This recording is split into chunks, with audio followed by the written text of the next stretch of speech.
Oh, baby, we are actually awake, Dalton, after a late night at Chase Center against the LA Clippers at 8 o'clock tip against the LA Clippers on the back end of a back-to-back. But the Warriors sweep the back-to-back, and they open the season 4-1 in their first 5 games. And we're going to discuss everything, the third quarters, the youngins, the uncles, and look ahead to this road trip here in Milwaukee and Indiana. That is Petaluma's finest, Dalton Johnson, Warriors reporter here at NBC Sports Bay Area. I am Bonta Hill, and as always, the Dub Talk podcast is brought to you by Mancini Sleep World. Tear-free savings are happening right now at Mancini Sleep World. Get 40% off top brand mattresses like Sealy and Beauty Rest. Shop sleepworld.com, sleepworld.com. I could have used a mattress yesterday at the Gatehouse. Maybe I could use the tear-free savings and get 40% off for a mattress at the Gatehouse. So we could just sleep there on back-to-backs, DJ.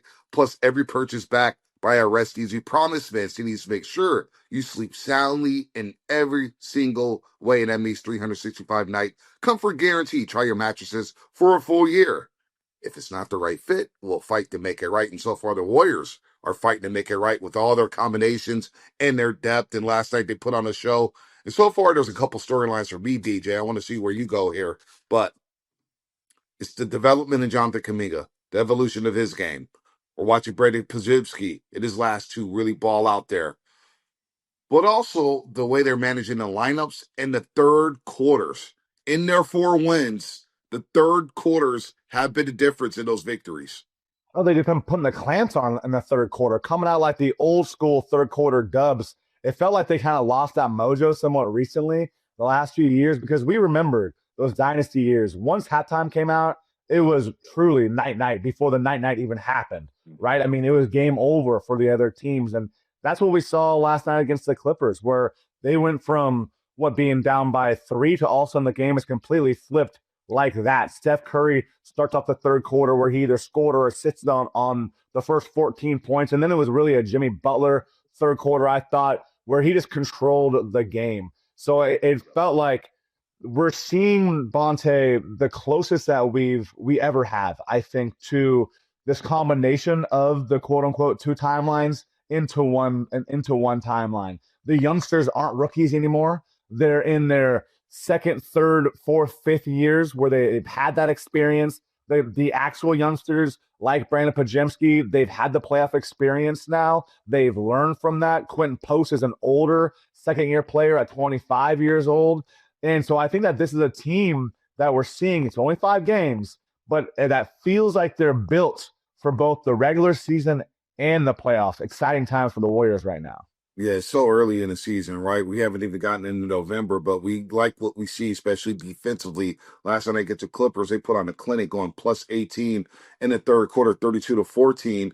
And really, they were plus 50 in the third quarter this season. You know, outscoring the LA Lakers, what they did to the Denver Nuggets to get back into the basketball game. What we saw against the Memphis Grizzlies after allowing 61 first half points. And that was the bugaboo for me. It's like, wow, they're giving up a lot of points in these first halves. 70 to Denver, 69 to Portland.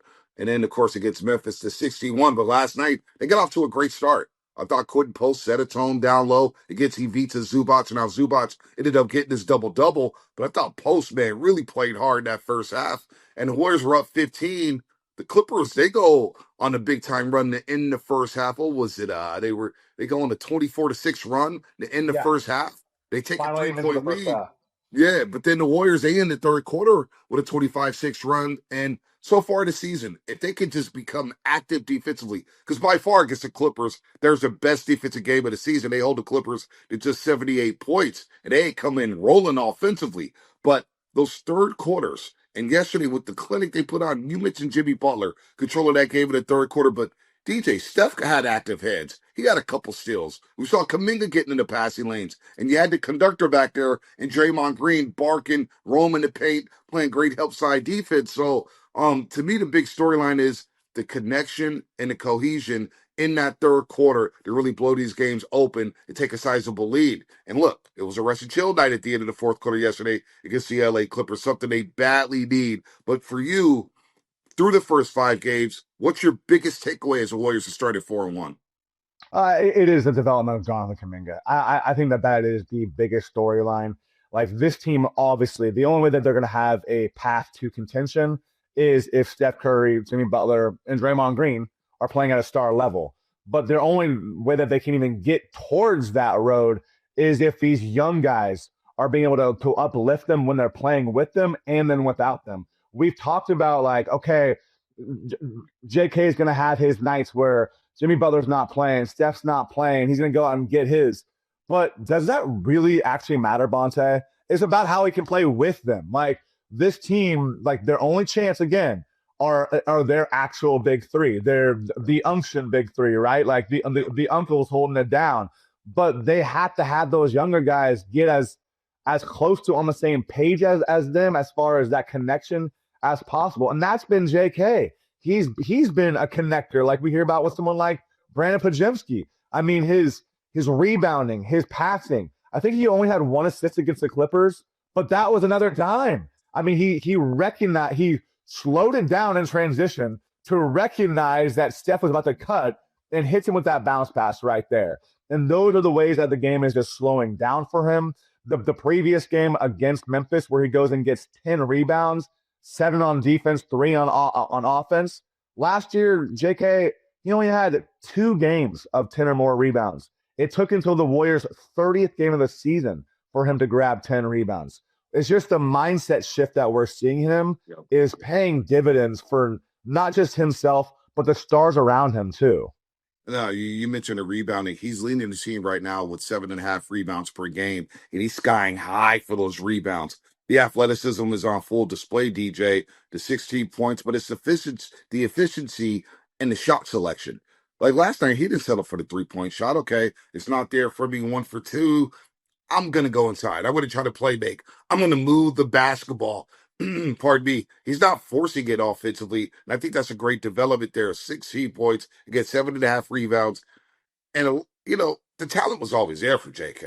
I never questioned the talent. And I'm so happy that they're figuring out a way to make it work. I did not want to see him traded off this basketball team. I thought he could be a winning player. And to see him playing alongside Jimmy and Draymond and the uncles. Like Al Horford hasn't had the big impact yet so far this season. He's shooting 3 entering last night, 4 of 8 for the 3-point line, but obviously he missed 2 games, the back end of a back-to-back against Portland and the front end of the back-to-back, sitting out at the Memphis game. But seeing JK thrive with the veterans, as you just mentioned here, yes, he can play with Stephen Curry.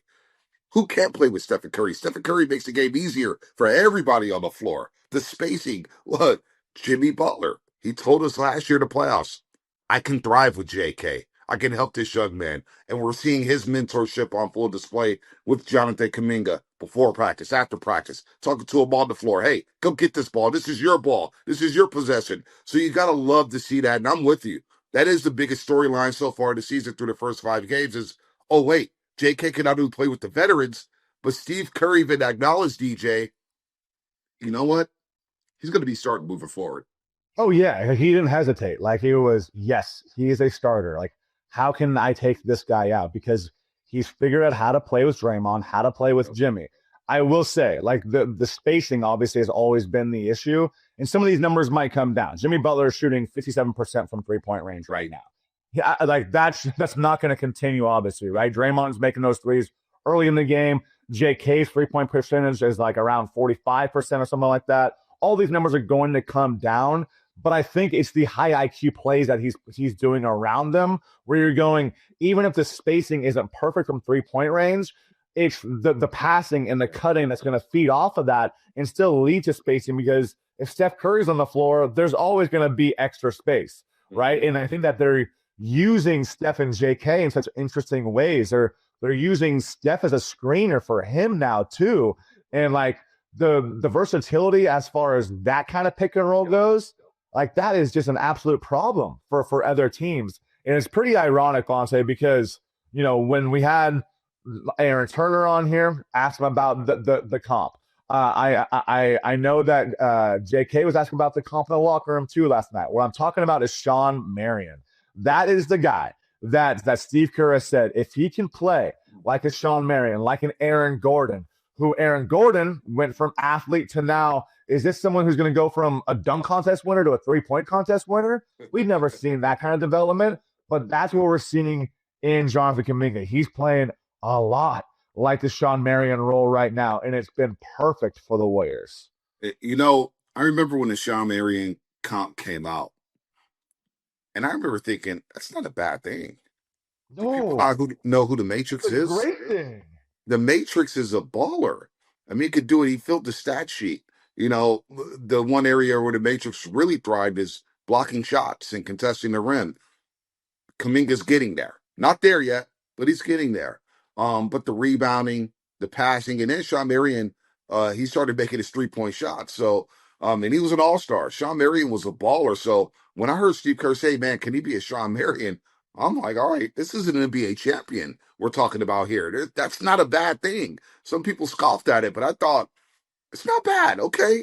If he's Sean Marion on this basketball team with the way Stephen Curry's playing at this age and the way Draymond has looked to start the season alongside Jimmy Butler, yeah, this team can do some special things this season, but still early, very early. But I'm with you. The biggest storyline for me is the development and the evolution of Jonathan Kuminga. We look ahead here. Or first, let's look back because they got whooped in Portland, a young athletic team, and just overall in the Western Conference, DJ. Phoenix may be the worst team in the league, but you got to come to play against Devin Booker and company. Utah, you have to go play against. They're coming out. Laurie Markkinen had a 50-point game. Walker Kessler is dropping double doubles. Keontae George is running the point, dropping double doubles.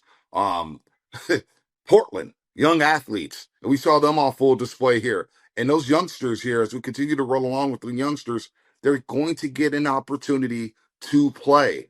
Quinten Post, we saw Friday night, didn't have it, right?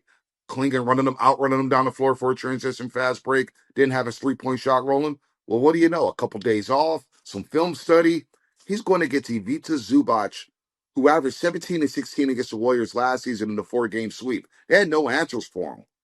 And I thought Quinten Post, for him personally, knowing that Al Horford's not going to play both games on a back-to-back, there's going to be opportunity for QP to get some run. He hit the 3, which helps. Obviously, he's facing the floor, but defensively, I thought he got nasty down low. Now, you're not going to stop Zubac. You're not going to be perfect, but I thought he played with the chip on the shoulder last time against the LA Clippers. Bonta, he was talking smack to Zubac in the first quarter. He get that block on him, and he's puffing his chest up. Like Quinten Post, we even saw as a rookie, like that dude is not scared. He doesn't back down. It's great that he came in with the experience he had from college, but he does want to rise up to the moment. And he said after the game, like it felt good to be a bigger help to a win because he felt like he wasn't being the player that he expects himself to be through the first 4 games. And he gets the start, of course, and maybe it was a little bit of a surprise start. Okay, you're going to save Al Horford for the Clippers team. Maybe we're assuming, okay, Al Horford's going to start. Steve Kerr's made it pretty clear. Al Horford's not going to start. Like he's not going to play back-to-backs. He's not going to start. I think he's been fine to start the season. I use the word that he's struggling a little bit right now on Twitter.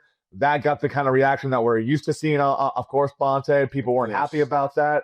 My whole point, though, actually, at the beginning of the tweet was that Al's not used to only coming off the bench. He didn't come off the bench until his 20th game of the season last year. So it might take a little bit of time for him to get his rhythm, his flow within a new team and everything. But for Quinten Post to come out, again, as you brought up, that Portland game, not his best showing. He missed his first 3-pointer against the Clippers, but didn't lose that confidence at all. They want him to know if they sag off you, you shoot that thing. Like you are a 7-footer who is there to stretch the floor. But the defense, I completely agree, was even more of a positive for Quinten Post. That was clearly his weak spot as a rookie. He really worked in the offseason as far as getting stronger, more down low.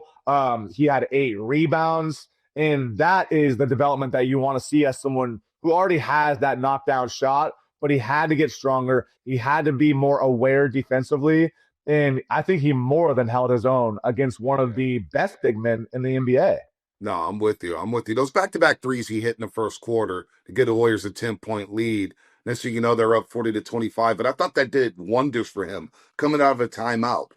Back-to-back splash. The Warriors were up 14-10 at the time. Clippers were starting to find their rhythm in the first quarter. Comes out of the timeout. Bang, bang. And I thought right there, once he saw the ball go in the hoop, it helped his overall game. Now you get to be you go from QP, who's going to play a lot, especially without Horford. And look, he's not going to close games all the time. You're probably going to close with Horford at times. You're going to close with the uncles.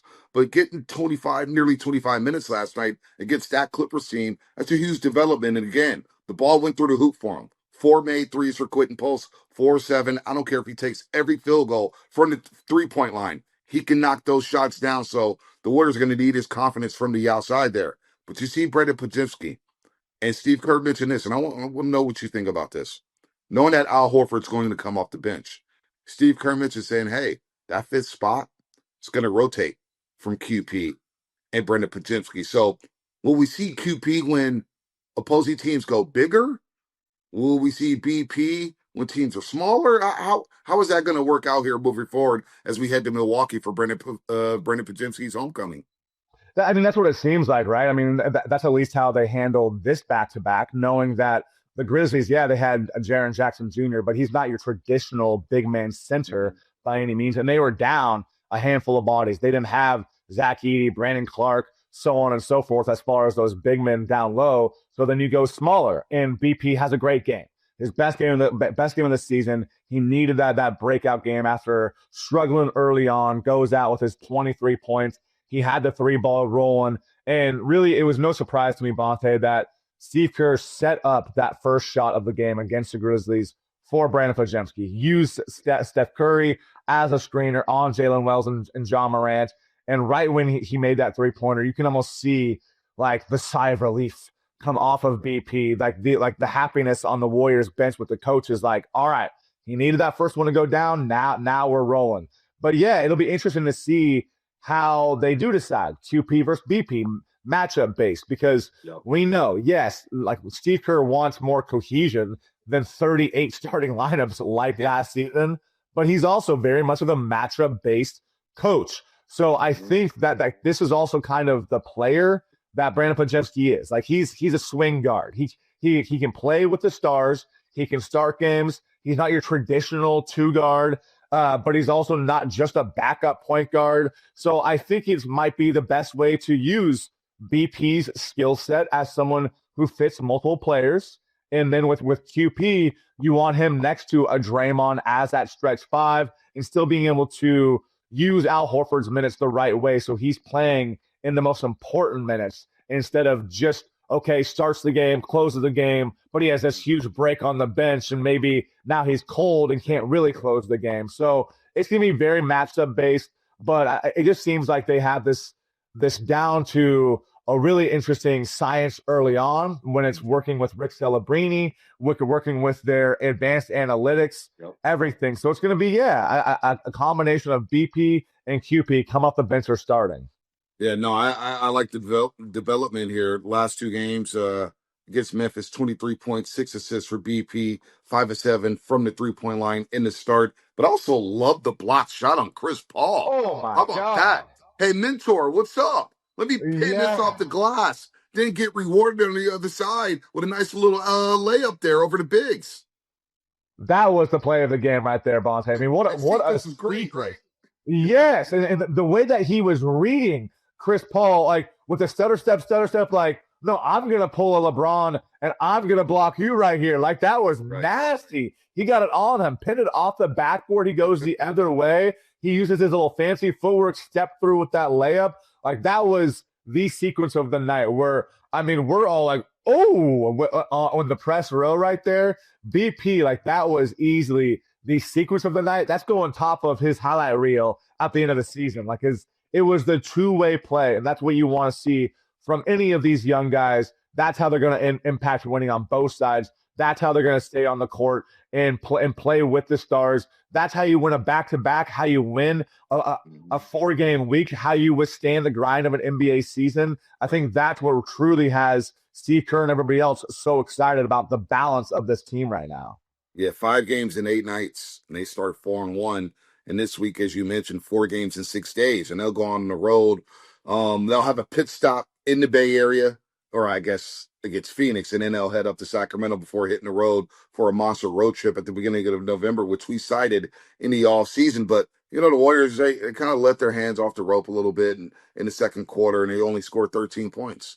Clippers are starting. They look like the team that were beating up on the Warriors last season. Slower pace, gonna defend, gonna take away your actions. We're gonna go 1-3, or excuse me, 1-9 from the 3-point line.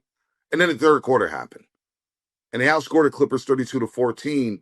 And that's where Jimmy Butler, where it was his first game as a member of the Golden State Warriors in which he didn't attempt a free throw. When he's played at least 30 minutes over the course of his career, there's only been 18 games in which he didn't attempt a free throw, which was odd. But his fingerprints were all over the third quarter offensively. You mentioned his 3-point shooting early on. He's looking for that shot a lot more this season than he did over those 31 regular season games with the Warriors when he got traded over from Miami. And if he can hit that 3-point shot, whether it's 2 made threes a game, whether it's 3 made threes a game, the fact that he's willing to take it, not to mention the one in overtime against the Denver Nuggets off an Al Horford pass, all of a sudden that opens up the floor a lot more for Jimmy Butler, Stephen Curry, Jonathan Kuminga, whoever else is out there on the floor. But I thought his third quarter, where it just trickled down to everybody. Steph getting in the passing lanes, Jimmy playing defense, conducting everything, and then getting his offensively. Jimmy was special last night in the second half against the Clips. He's just such a stabilizer. I mean, the game just becomes easy for everybody else around him. I mean, and yeah, a lot of times that is him getting to the free throw line. But even on a game where he didn't need to get to the free throw line, nothing ever felt rushed with Jimmy Butler, and nothing felt like he was going to be out of control for everybody around him too.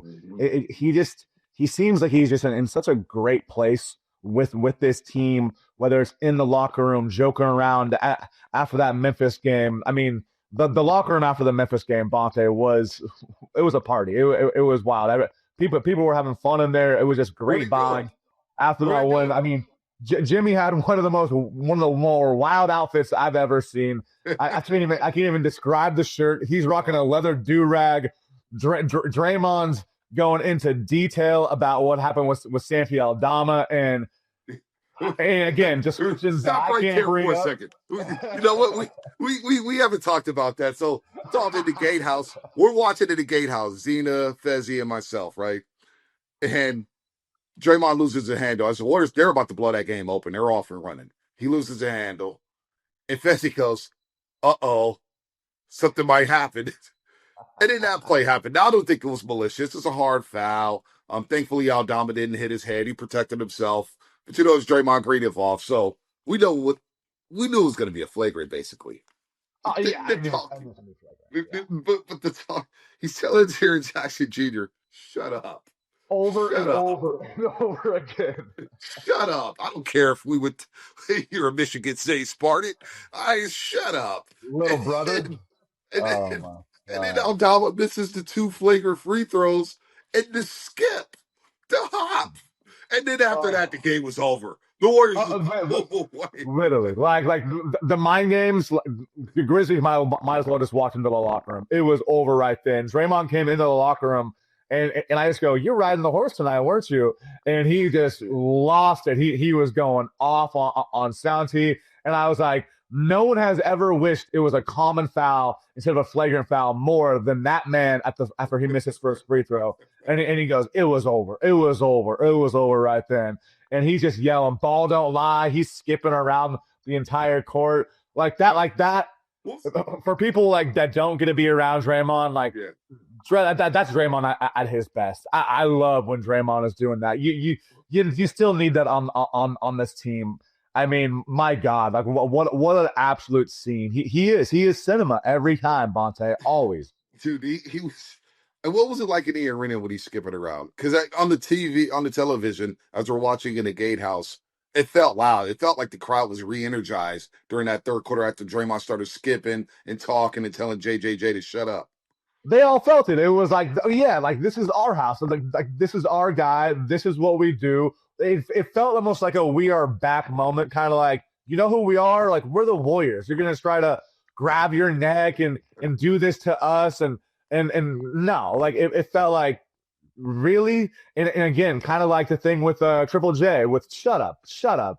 Again, almost like a little brother of no. We are Steph, Jimmy Butler, and Draymond Green. Go, like you guys like that quote unquote rivalry, that's long gone. We're not even worried about you. Well, it's not. And that, yeah, like that's just where it felt like though. Again, almost like a we're back, we're the Warriors again kind of moment for the crowd as well. I thought. Yeah, now they've won 13 to 15 against the Grizzlies in the Bay Area, including 7 straight. So it's a one-sided rivalry. Dylan Brooks is in Phoenix now. He's gone. It's just Desmond Bane is in Orlando. That rivalry, that's done. If it was a rivalry, it was such a one-sided rivalry. I don't even know if we can call it that. Draymond Green off to a solid start this season. Defensively, we know what he's doing, the defensive prowess, but 50% shooting from the floor. Draymond Green's having a hell of a start, 45% from three, leading the team in assists per game, 7.2. And Steve Kerr, he gave him his credit last night against the LA Clippers, 7-7-4, but really just hounding him on the weak side, switching, talking. He's off to a great start. But let's move forward here before we wrap this up, DJ, because we're gonna head to Milwaukee and Indiana. Indiana's not going to be a pushover. And we know about the Bucks with Giannis Antetokounmpo. They come back to the Bay for Phoenix, go to Sacramento. Then I believe they have a home game against Indiana, and it's off on the road for that road trip we discussed, including two against those San Antonio Spurs. So we're going to learn a lot. The 4-1 start is great. Can you go 3-1 this week? I love what Fitz said on the broadcast. It's about just stacking weeks, wins and weeks. Last week you go 2-1. Cool. Cool. You beat Denver, you beat the Lakers, you'll live with that. You get blown out in Portland back end of a back-to-back, but it's okay. You know what Portland is going to bring to the table. They're not going to be in a walk in the park this year. Then this week, 4 games in 6 nights. You're already 2-0. Now you can get greedy and try to split Milwaukee and Indiana. Would it be great to win both games? Absolutely. But if you go 3-1 this week, okay, cool. Stacked another week. Can you go 3-0 next week? Can you go 2-1? But this road, they're about to hit the road now. We're going to find out a lot about this team moving forward here, Dalton. Yeah, I mean, it feels like they've already made small sample size statements. I really think that they have awoken the rest of the NBA already, but we are about to learn a lot more about this team. Last year, the Warriors were 24-17 at home, 24-17 on the road. Like that is a good road record, not a great home record. So I think it's great that they've kind of established this home culture early on again with that overtime win against the Nuggets with this back-to-back right here. And now you are playing with a little bit of house money. Steve Kerr's thing has always been, as you mentioned with Fitz too, is win the week. You've gone 2-0. I thought that they had to get these 2 home games to show who they are on a back-to-back. Keep getting that Chase Center crowd energized. And yeah, if you split the week now, split these next 2 games and you go 3 out of 4 with the kind of top heavy schedule that they've already had, it's a major win for the Warriors. Yep. But yeah, the next 10 out of 12 on the road. You have that big 6-game road trip lurking already for them in the shadows with OKC, 2 against San Antonio. You got, the New Orleans, but they still have talent. You have Orlando, who's going to be a contender in the East, in the Heat, who's always going to get up for whenever Jimmy Butler's back in town also too. So that road trip, I think we're already kind of looking ahead a little bit, but for good reason, because that's the one that's really going to show us, is this team fun right now, or is this team for real for the long haul? All right, you're not lying, Dalton. All right, the Brandin Podziemski homecoming. Giannis Antetokounmpo dropping 37, 8, and 7 against the New York Knicks. Ryan Rollins, remember him? As Fessy would say, they didn't want you. 25 against the Knicks, 4 made threes. Then they go to Indiana, who's no pushover the Pascal Siakam, Benedict Mathurin. I know they don't have Tyrese Halliburton this season, but Rick Carlisle will have them ready to roll. You come back home against Phoenix, you got to take care of business, but Dylan Brooks will be up to his antics against the Golden State Warriors. And then you go to the G1C where they're going to want to light the beam on you, Dalton. But then here's the crazy one. Indiana's going to come back to the Bay Area next 2 Saturdays from now. They've never lost inside the Chase Center, the Indiana Pacers. Oh my God. I keep getting that Andrew Nembhard flashback in my head. But that 3 at the end of the game, he's been owning the Warriors. I did not know. Never lost inside a Chase Center. Wow. Never lost inside a Chase Center. So as you mentioned, the San Antonio game. So we're going to find out a lot about the Warriors, but so far so good for the Dubs. Not many complaints here. They'll get healthier. They're getting rest. But boy, just continue to stack weeks. And so far, so good this week. Any final thoughts on the start, DJ, as we move forward to Milwaukee? they're rolling. The youngsters are playing much closer to what you need with the older veterans right now. Again, small sample size, but I think statements have already been made. And now you're going to learn much more about this team. They were a good team on the road last season, but it's continuing to establish themselves early on, knowing that they don't want to have to be in a sprint at the end of the season. All right, we cannot wait. That is Dalton Johnson, Petaluma's finest, our Warriors reporter here in NBC Sports Bay Area. Read his work at NBCSportsBayArea.com. Does a hell of a job covering the Golden State Warriors. I am Bonta Hill, of course. Dubstock Podcast, always brought to you by our great friends at Mancini Sleep World. As terror-free savings are happening right now at Mancini Sleep World. Get 40% off top brand mattresses like Sealy and Beauty Rest. Shop sleepworld.com. That is sleepworld.com. And don't forget, every purchase is backed by a Rest Easy promise. Mancini's make sure you sleep soundly in every single way, and that means a 365-night comfort guarantee. Try your mattress for a full year. If it's not the right fit, we will fight to make it right. Free next-day delivery. Plus, Dalton, they will remove your old mattress. No charge, no harm. Buy today, sleep better tomorrow. No wait, no extra cost. Best price guarantee. Find a better deal within 120 days of your mattress purchase. They will beat it. No questions asked. All right, that's it for us. That is DJ. I am Bonta. Warriors are 4-1. They'll head to Milwaukee and Indiana for 2 games on the road, and then they'll come back home for a pit stop against the Phoenix Suns. That is it for us. Enjoy, everybody. We'll see you next time.